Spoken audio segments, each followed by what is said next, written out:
Amir's only contact with his home in Afghanistan is his mobile phone. Now that the Taliban have seized power, he fears for his family's safety and his own. So to protect them, we've concealed his identity. I've hardly been able to sleep for 3 weeks now. I cry so often because I can't bear to see what's happening to my country. I come from Kunduz. The Taliban burned my city and took my land. In 2017, Amir fled to Germany. Today he lives in Berlin, works in a restaurant, and has a good command of German. He cannot believe what is happening in Afghanistan. His relatives there are in great danger, he says, partly because of their occupations.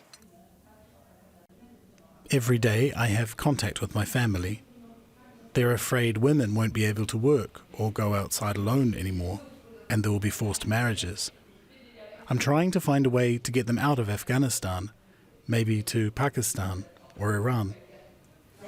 He wouldn't rule out bringing them to Germany, even if his own status is anything but certain. I'd only been here in Germany a few months when the authorities rejected my application for asylum. Now I've been rejected 3 times. All my plans are ruined. I've explained to them 1,000 times that my country is not safe. There is a war on.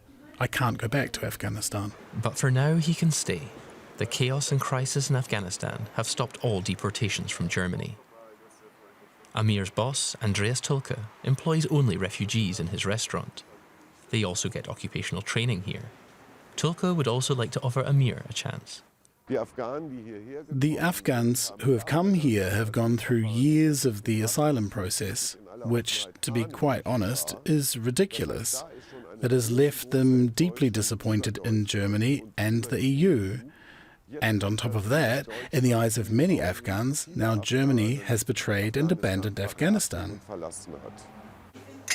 The daily routines help Amir to deal with it all, even if washing glasses was never his great ambition. He originally planned to study economics, but holding a paying job is a first step and a big help in becoming integrated. Contact with guests is part of the very special concept behind the restaurant Andreas Tulke founded. Statistically, a German has a 0.5% chance of getting to know a refugee. Everybody talks about them, but nobody knows one. We wanted to enable a casual encounter. Instead of attending some seminar about how terrible it all is, we created a totally normal life situation in which the refugees do their job, get their training, stand at the tables and can talk and joke or flirt with the guests. And it works. The restaurant is thriving. And even if there are still communication problems, most of the guests welcome the special dishes on offer. But what's that? But what's that? It's stuffed chicken, leg of chicken. The food is good, the service is good, and these people are probably learning good German here, which I think is very important for their continued stay. It's a really good thing.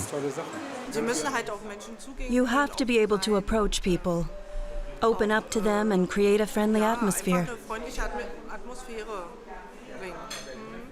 And that's definitely working.